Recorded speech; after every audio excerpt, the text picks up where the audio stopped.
And the Golden Globe goes to The Office. 2003's Golden Globe saw Ricky and The Office set an all-time record for a British comedy show. 2 bookends. Excellent. You need the set. One looks, you know. The Office became the first British comedy and Ricky the first British actor ever to be honoured at television's Oscars. David Brent is now seen across the world speaking several different languages, and the appeal of The Office seems to know no boundaries. But how did the phenomenon come about? From a crack team of writers with a string of successes under their belts? Actually, no. It grew out of a chance meeting between an ex-band manager who'd blagged himself a job at the recently formed XFM radio and a graduate student who was looking for something interesting to do. I'd always wanted to be involved with radio because I'd been doing that when I was at university, and I really enjoyed the idea of being a DJ and stuff. And so I sent a tape and a letter to XFM because I read about it in the NME, and it must have landed on the top of Ricky's pile of different stuff on his desk, because he certainly wouldn't have looked, beyond what, the 5th or 6th letter from the top. And so he read it, and obviously my CV was good enough for him to call me up for an interview, because he'd somehow immediately persuaded everyone that he needed an assistant, even though he didn't appear to be doing any work. And so when you blag a job in an interview, you say, have you done this? I go, yeah, and then you've got to do it. I said, it's a lot more work than I thought. I'd need an assistant. If you want this job done well, and I am the man for this job, then I need an assistant. We arranged a meeting, and he came up to London. I mean, he thought he was going to meet some real player. Yeah. And I met a fat chump who said, I don't know what the hell I'm doing. He really genuinely laid these cards on the table that quickly and said, I don't know what I'm doing, but if you can kind of cover my back and do the work for me, then I'm sure we'll get on very well. Working with XFM's head of speech meant doing as little as possible and having as many laughs as you could get away with. But within 4 weeks of joining Ricky, Stephen got a tempting offer from the BBC. Initially, I turned it down because I was thinking I'm really having great fun with this guy who, although he doesn't know what he's doing, he's a fun guy to be with. But then, it suddenly occurred to me that actually this guy was probably going to get us both fired, and I probably ought to take this gig with the BBC. And they were offering a sort of trainee assistant producer scheme where I would learn lots of the ropes about making TV and radio and things. It was going to be a great kind of learning process for me. So I phoned them out and said, actually, maybe I will have that job. So in 1998, Stephen joined the BBC training scheme for fledgling producers. As part of the course, trainees were required to make a short documentary feature. Stephen decided to team up with Ricky and spoof the format. Their film centred around a character Ricky had devised called Seedy Boss. AKA for you. Well, it never occurred to us when we were doing it that this would be anything other than just a fun day where we could film this character. It was never thought of as being a demo tape to make a TV show or anything like that. It was just something to do because I had to do something. And then when we looked at it, we were just like, hang on, this is kind of a bit good, a bit exciting. What upsets you about your job? Wasted talent. It was really more to emulate this documentary feel, and we'd come out of a spate. 10 years of docu-soaps, had been happening on British TV. So we knew what we were aiming at. Oh man, keep away from this guy. The tape was passed around the BBC and became cult viewing amongst staff. Rookie producer Ash Atala made it known that he would like to be involved. 6'7". I phoned Stephen up and I said, yeah, this is great. I mean, the only thing is I'm a very junior person in the department, so I'm not sure how much help I'm going to be to you. Karen, this is Mr. Brent.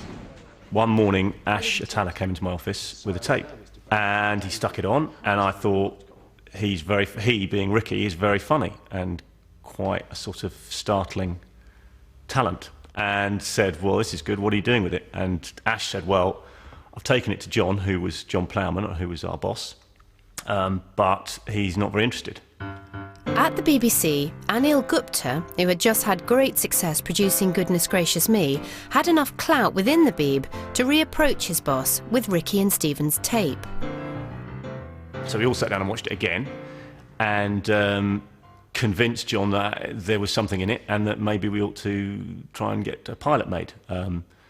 John said to John, and has subsequently denied this, but definitely at the time said to me, yeah, okay, we could do it, but he can't be the lead.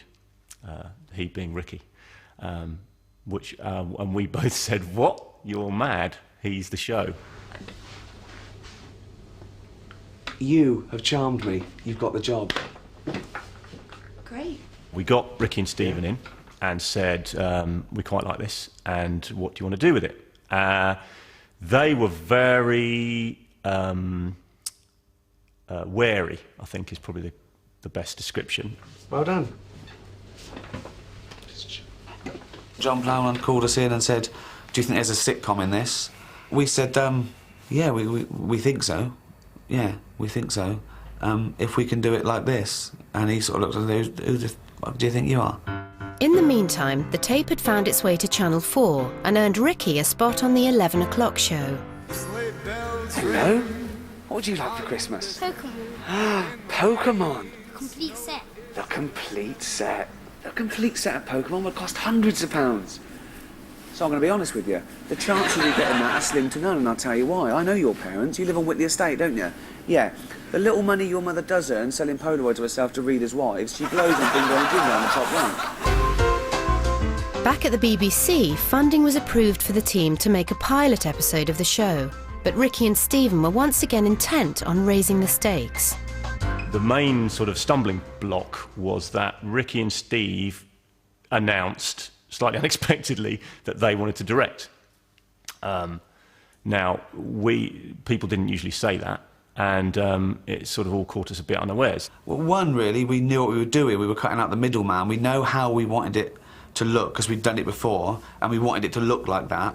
And two, where's the fun in someone else doing it? Now, John said, well, you can't, because who are you? And we don't, albeit this is a cheap pilot, but it's not that cheap. We don't just give people access to large amounts of BBC money and tell them to go away and play.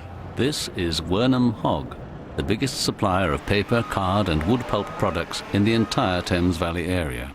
Life is like a maze of doors. We eventually resolved the problem when I said, well, I'll tell you what, I'll direct the pilot. I know how to direct single camera stuff, so the BBC are happy that, we're not going to make a complete hash of it, and the boys are happy that there's not going to be some other rampant ego running around messing with their show.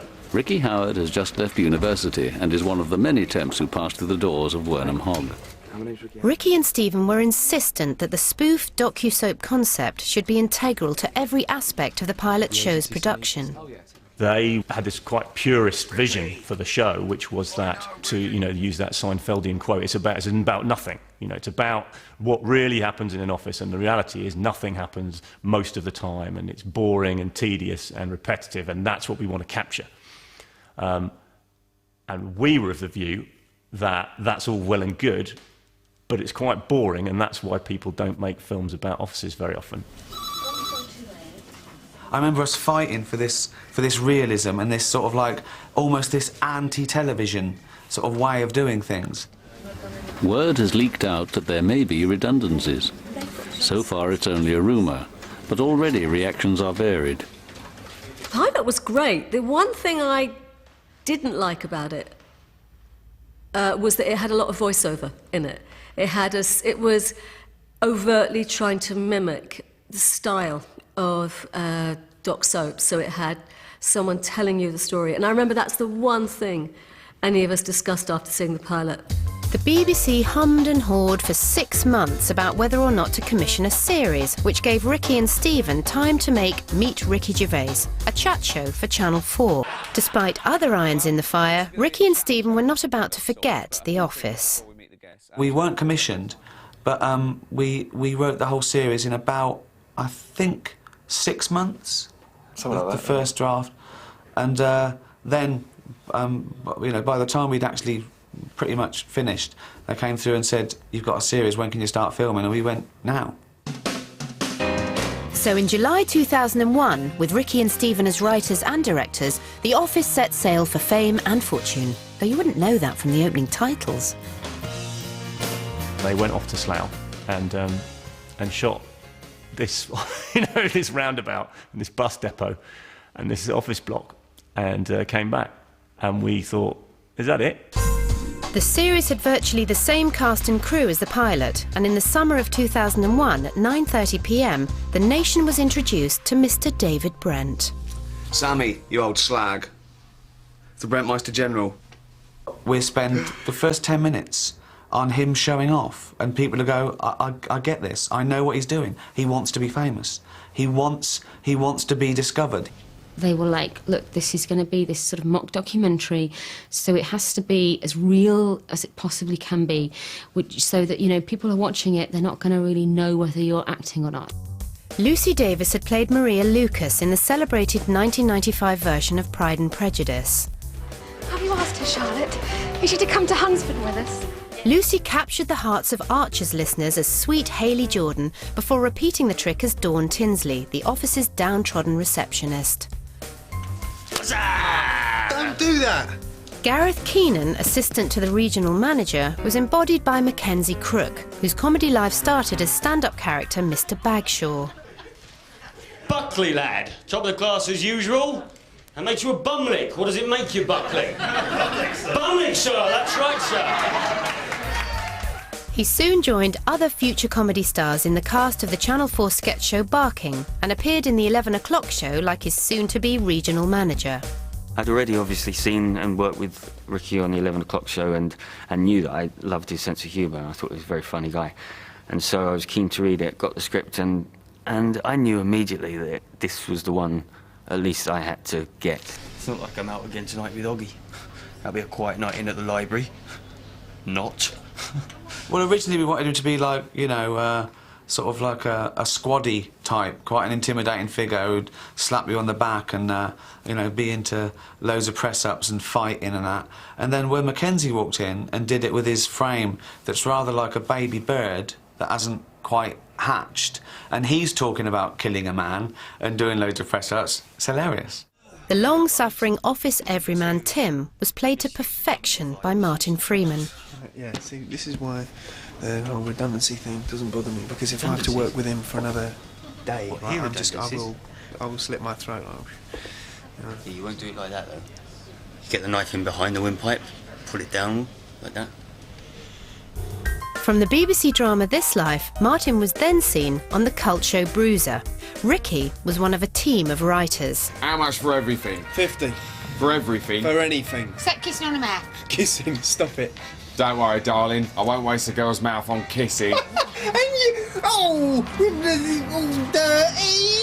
In Bruiser, Martin played alongside Mitchell and Webb, who would go on to make the acclaimed Peep Show.